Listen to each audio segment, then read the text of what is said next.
Hi, welcome to this video training series where we're working through some videos to help folks prepare for VBS this year. These videos are designed intentionally to be used with a variety of curriculums that are out there as churches are using different curriculums now. And we hope that this is, as we talk about the worship rally today, that this will help give you some ways to think strategically and clearly about why and what you're going to do with the worship rally. So I'm going to start with turning this over to Trent. Trent Murray is here with me.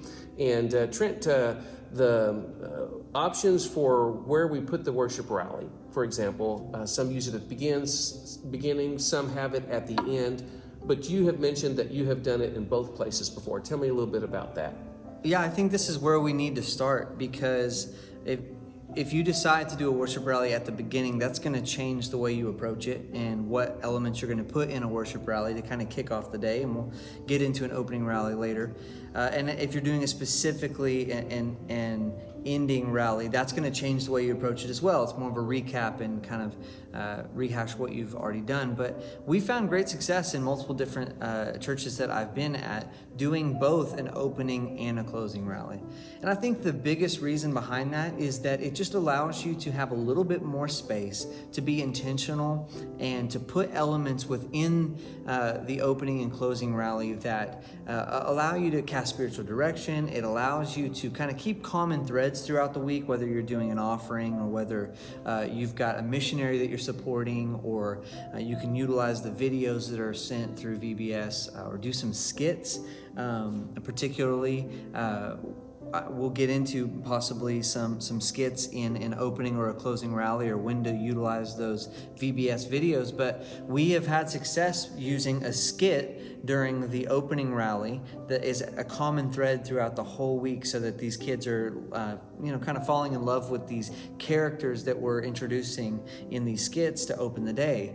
But then also to close the day, we have that common thread of the video that they send out, which again, we don't want to be specific to any curriculum. And so your curriculum may not come with a DVD, a video, or a story-driven idea. But I think if you do both, it gives you room to just kind of settle in a little bit instead of rushing through and trying to force everything into a worship rally. Okay. So if you have, for example, a curriculum that does have a DVD, so it does have that worship rally video in it, but you don't really feel like your church could do drama, to write and put together a skit that went along with that, do you think you would still have enough material with what's provided already to do an opening and a closing rally? I think so, because typically in our opening rallies, when we would have a skit, it's probably about the length of a song. And so we only do one or two songs in an opening rally. But I think if you didn't have anyone in your church who's passionate about doing dramas and skits, we really utilize our students to do this. We have a couple students who work alongside our pastor who really has a passion for writing these skits and just making up funny characters with funny jokes and little threads throughout the week. But if you don't have that, I think you could still fill up that worship rally with another song, or a prayer time, or an intentional sharing, or a video from a missionary you're supporting, or a specific cause that you're giving to that week in an offering. Okay. Yeah. So let's back up for a little bit, because I kind of jumped us ahead here, and let's talk about what is the purpose of the worship rally.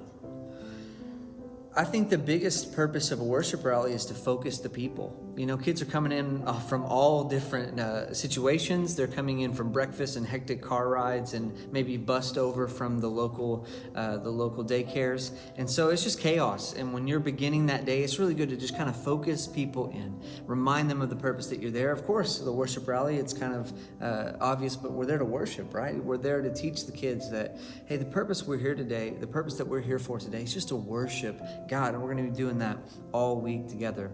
I think it's also really important, though, that we need to be together, because at VBS, you're in 10 different places, and there's a lot of separation. I think that's good. It allows you to be more focused in on specific age groups and cater what you're doing to different groups. But I think it's a really good thing to have these kids be together, to join their voices together, to sing loudly, to enjoy and laugh together, to clap together and celebrate when there's something to celebrate. Either someone has trusted in Jesus, or you have had a great day of attendance, or you've had a great day with your offering. And I think there's just a lot to celebrate, and it's really cool when you do that together as a group. But I think, like we spoke about earlier, I think it can be a really good place to supplement your Bible lessons. Now, that would depend on if you're doing opening or closing. But if you are opening, it's a really good way to kind of set the tone and just kind of put the memory verse out there. Maybe quote the Bible verse, maybe read the Bible verse and kind of set the tone for the day. Or if it's at the end of the day, maybe close by reminding them of that memory verse. Have them all say it together at once. Really kind of help ingrain it in their minds.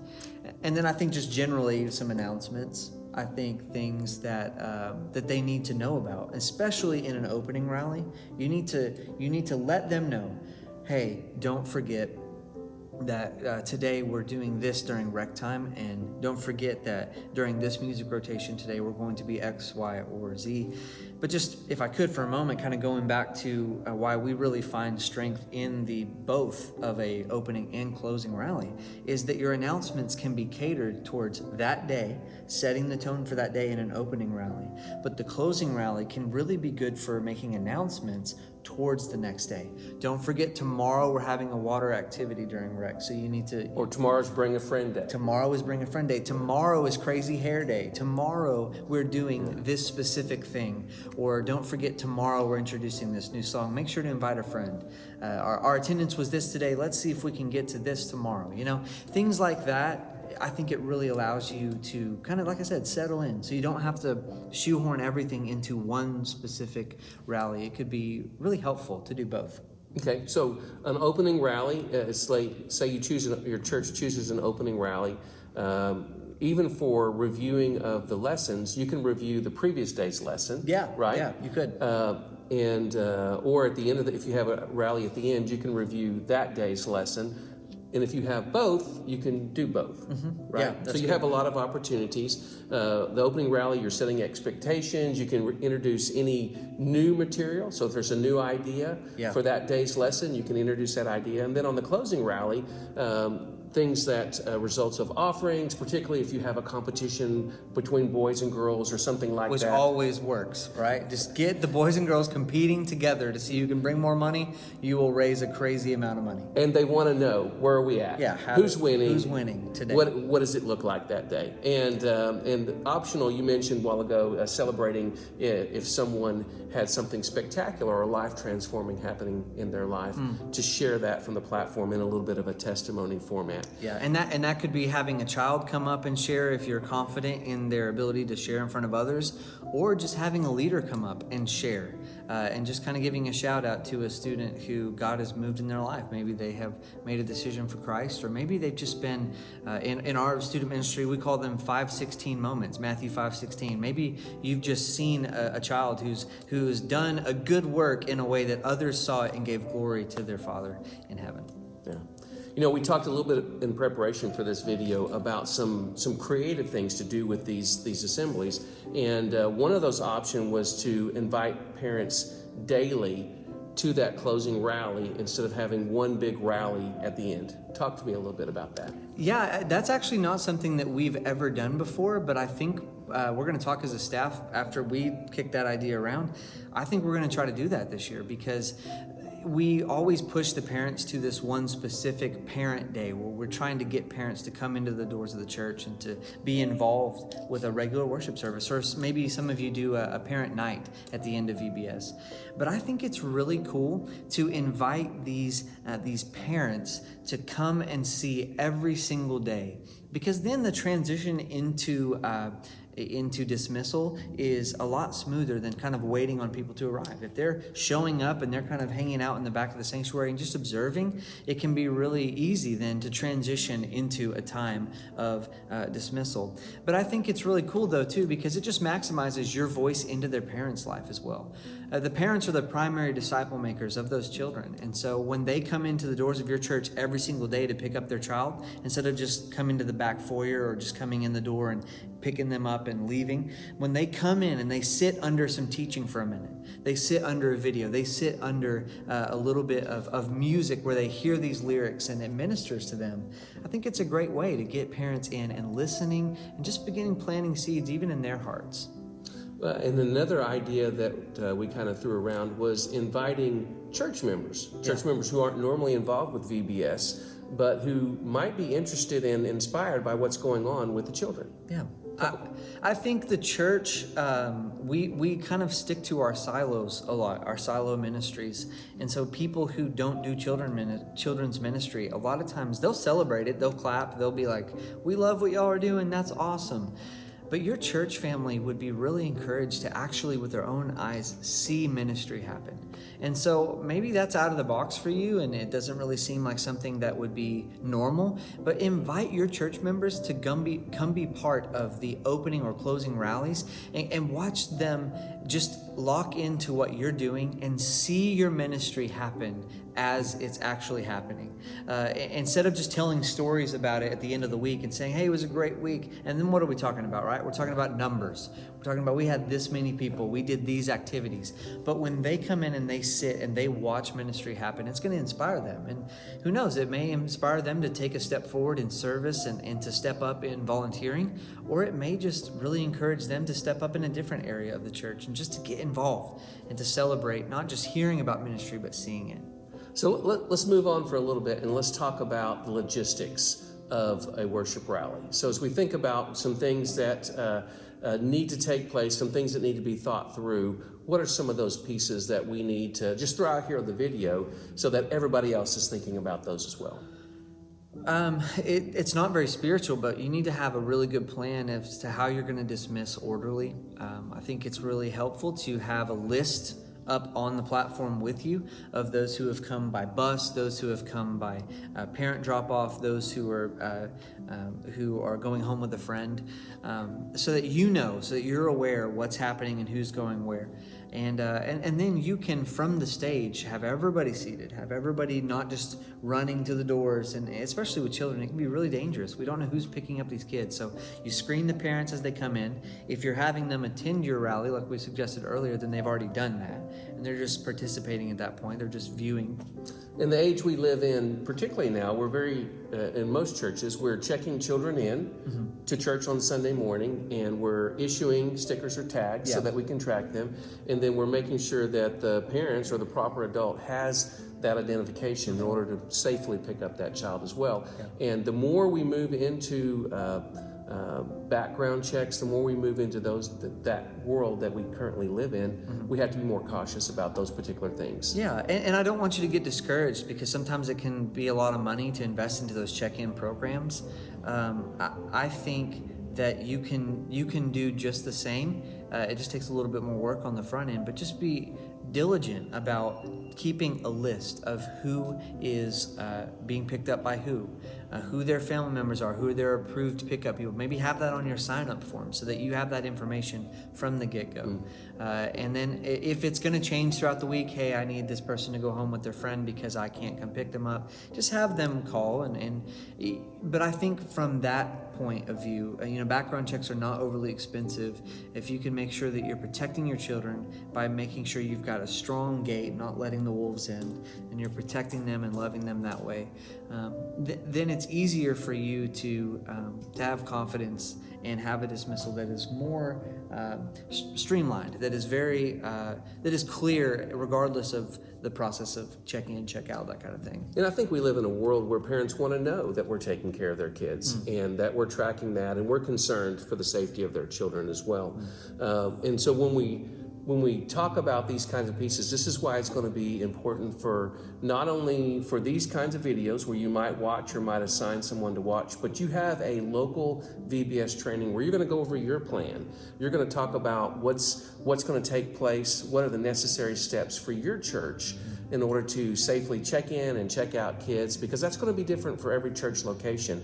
So you need to thought through that and kind of written that up, but you're also going to have to train everybody who's going to volunteer at VBS in that as well. Yeah, I think it's going to be impossible to have a smooth dismissal if you're just telling people from the platform where people should go, but there's not volunteers that you've trained up to take kids where they need to go. To have a volunteer that's over taking the bus kids and taking them to the bus driver, taking specific kids who are going with a specific daycare over to this leader, and etc. I think it's really important that you train up those leaders, that you make it fit your context, not just doing what we're saying, but then taking it even down, digging down even further into where you're at and making it work for you. Okay, so let's talk about just broadly about the components in a worship rally. You've done a separate video on the music component, so we won't go too deeply in that. But let's just talk about these pieces. I listed out some pieces here: music, memory verse, the rally video, maybe drama, instructional or announcements, and so talk overview about those, why they might be important, where they might go best in a rally, those kinds of things. Yeah, this may be a little bit countercultural, and I mean countercultural in the church, not in our world. But in the church, this may seem a little weird, but I think we should try to structure our worship rallies at VBS as close to a worship service at church that we can, because we want to train children up to sit in the pews of your church and to learn that process of being in a worship service. Now, I'm not saying you have to have a lengthy message or even have a lesson at all. You probably don't have time for that. But I think having all of the components that you would have in a normal worship service of let's come in together, let's gather together, let's pray, let's read some scripture together, let's sing and lift our voices, let's have some moment of spiritual direction. So it may not be a sermon, it probably shouldn't be at this time, but you just have a small moment of we've got your attention, we've had some time of singing. Let's really be spiritual about this. Let's talk about what our goal is today. Let's talk about the idea for today, and then maybe reinforce that with a drama at the end or a video if you've got it, or just sing another song.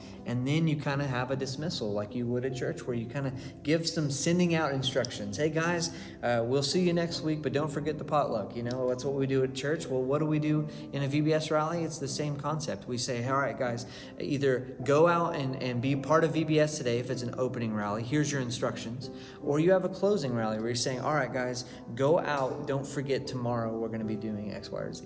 Yeah, and so you kind of alluded to part of this earlier, where you were talking about as a purpose of VBS, just this coming together idea. And so we're really talking about integrating little ones into big church, right? Yeah. And teaching them some things about corporate worship. They're gathering together, they're singing together, and even if it's not a sermon message, if it's a message through the drama or a message through the video, the VBS video that day, there's an offering component. We talk about corporate giving, and so there's some things which are really helpful for a young person to come in and understand. You know, there's places where I'm going to have to be quiet and listen. There's some places where I'm going to participate, but those don't necessarily overlap with each other. And I don't want to get on a soapbox because we don't have time in this video, but I think in church we're seeing children and students leave the church when they graduate. I think a lot of times it's because we've done everything that we can to make children's ministry and student ministry as different as possible from how our church looks on Sunday morning. We push back against that. We say, well, we want children's ministry to be like this because Sunday morning we're like that. And we want to be careful that we're not pushing our children into this is cool church, and then, well, what we do on Sunday just seems not that interesting, not that exciting. But we want to have... You have cool church and boring church? Yeah, right. And we want to make sure that we're not doing that to our children and our students. Like I said, I primarily serve with student ministry, but it applies to all of these ages. You don't want to train these children what it means to avoid what happens in big church. You want to teach them to be part of it and to embrace it and to be used to it. Although most VBSs are a little bit higher energy than the average church service. A little bit, yes, yeah. And honestly, that we go back to that inviting church members. Maybe they'll be inspired, right? They come into a service at VBS and they go, man, I've got some energy today that I haven't felt before, and I'm excited about seeing these kids worship God. Yeah. And of course, when you think about the music and the memory verse and the rally video and even the drama, these are all repetitions of the theme for that particular day, and children are going to learn by repetition. And so one of the things going on in the worship rally is this repetition of the main ideas, the big idea, the memory verse that week, which is really going to help them internalize those pieces. Let's talk about a little bit about local VBS decisions. What are some decisions at the local church level that they're going to have to decide? Well, I think regardless of your curriculum, you're going to have to decide, when is your VBS? Is it going to be on the weeknights? Is it going to be during a weekday? Is it going to be middle of the summer? Is it going to be kind of end of the summer? What do you want to do as far as scheduling? And then down onto a micro level too, of like, what do you want the rotations to look like? Where do you want them to be in your church? Do you want it to be scattered throughout the campus, or do you want it to be kind of in a centralized location?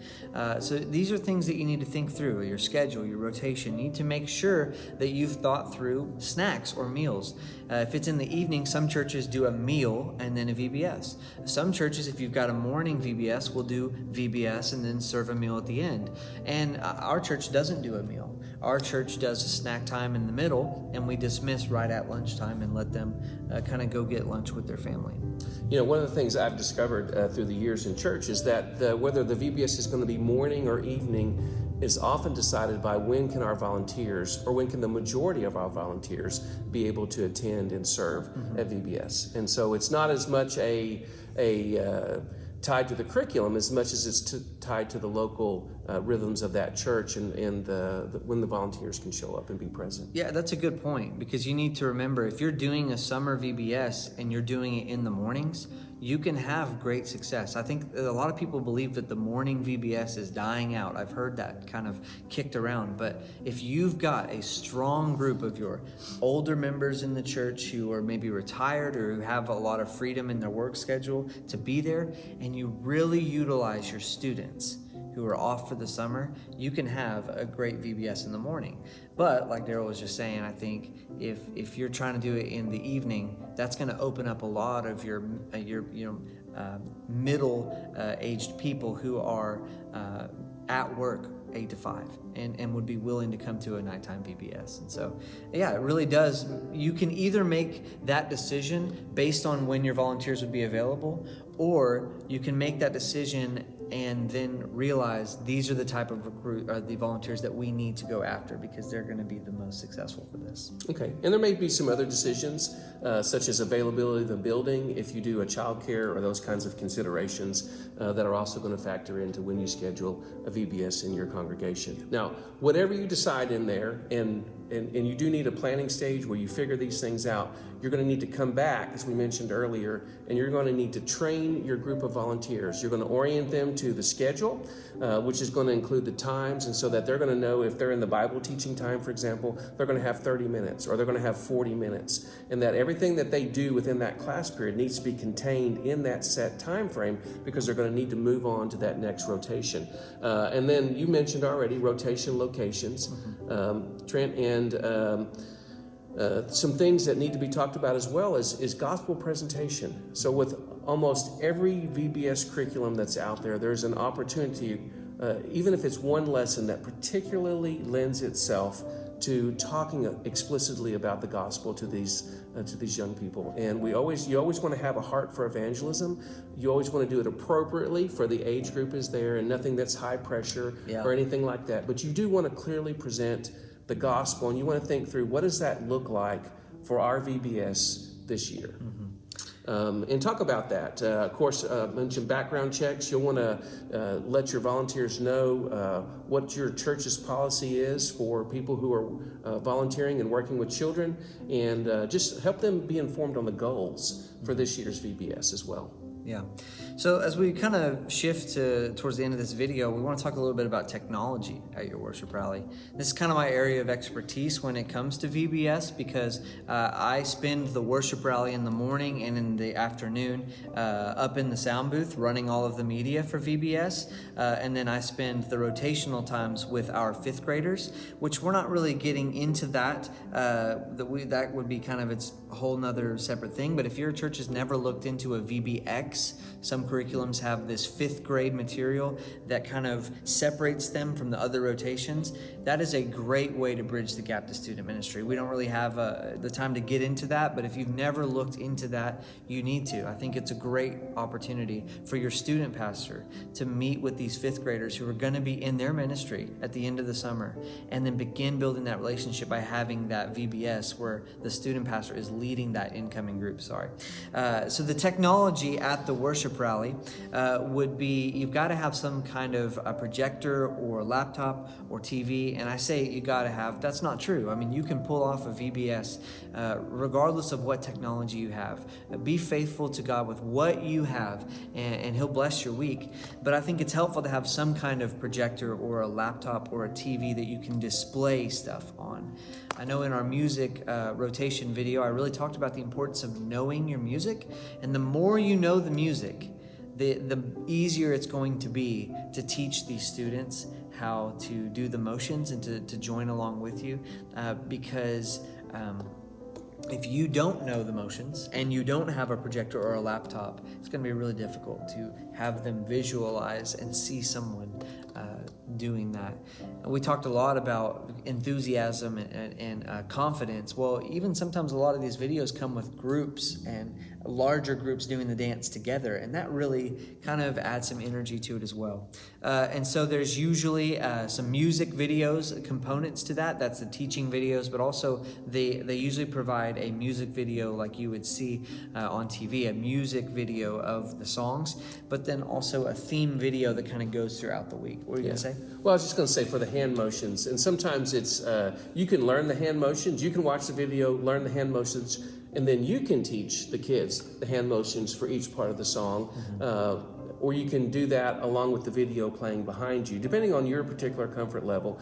We're raising kids who are digital natives, and you should be aware of that. Yeah. And so most of the things they learn are coming from a digital nature. And so almost all of the curriculums are providing something visual that's digital along. And I would just encourage churches, if you're in a smaller church and you don't have that technology, you can borrow a TV and borrow a laptop. And if you have a larger church, you're probably going to want to borrow a projector. As old school as that sounds, if you don't have larger screens in your church, borrow a projector because it's really hard to borrow an 80-inch TV and get that moved into your worship center. But if you have a small group, if you have 20 kids, you can put a 60-inch TV in there and bring in a laptop and hook it directly up. You can cast it depending on what kind of a smart TV you have. There's a lot of digital options. And I would just say check around and plan on borrowing something like that. At our association office, we have projectors, and we can help facilitate churches that need to borrow some technology for VBS. So just because you don't have it currently, don't completely exclude that. There might be a great chance that you could borrow even just a TV and a laptop. Somebody in the church has a laptop and maybe they probably have a TV they could loan for VBS. And so there's some ways to get around your church not utilizing technology on a week-to-week basis. Yeah, I have two things to add to that. One is we have a mutual friend who is really good at helping churches with sound. And so if you're in our association and you are in need of some help, how do I make the things that I have work for VBS? How do I make our sound system work for this? Or how do I borrow one that would meet the needs that we have? We have some resources for you. We want to equip you, like we've been talking about this whole series. But the second thing I would say is don't stress about the technology and forcing yourself to be something that you're not. But don't allow technology to be a distraction to what these kids are trying to do. And so what I mean by that is if you have that microphone that cuts in and out and you can't even hear what's even being said, and it's scratchy and then it sometimes screeches at you, and that's going to make the kids lose their attention immediately. And so do whatever you can to be excellent in what you've got and to not be distracting. Don't be up there trying to yell with no microphone because you don't have one. Don't be trying to yell over these children and expect them to be able to hear and listen to you. Well, and I would just say that technology flows past the worship rally. We've done a video that talked about music, but even in the music, if you're just playing the CD with music on it, it still requires an elemental amount of technology that we probably just use without any assumptions at all. Right. So, I don't think it's a stretch, but also don't feel like you cannot pull it off without technology. Sure. Now, and you can honestly bring in somebody who can play by ear, and they can play the music on a piano or a keyboard. Yeah. And the kids can learn the music. I didn't even get into that. I didn't get into that in the music rotation video, but I think that is something that would be kind of a bucket list thing for our church. Like, I would really love to see our church producing the music for the kids and singing live instead of just to a track. But there's a lot of things that go into that, and the songs are kind of crazy. Your ramp up to VBS is a little bit longer. Yeah, you've got months and months of practice leading up to that. But even if it's just someone in your church who has skill on a guitar and can sing these songs, you'd be surprised what God can do with just people who are faithful and willing to worship God and willing to get these children involved in worshiping God. Well, we hope this video has given you some things to think about for the worship rally. We do think it's an important component for VBS, and we just pray for you as you plan VBS this year that God has given you the direction you need for your particular church.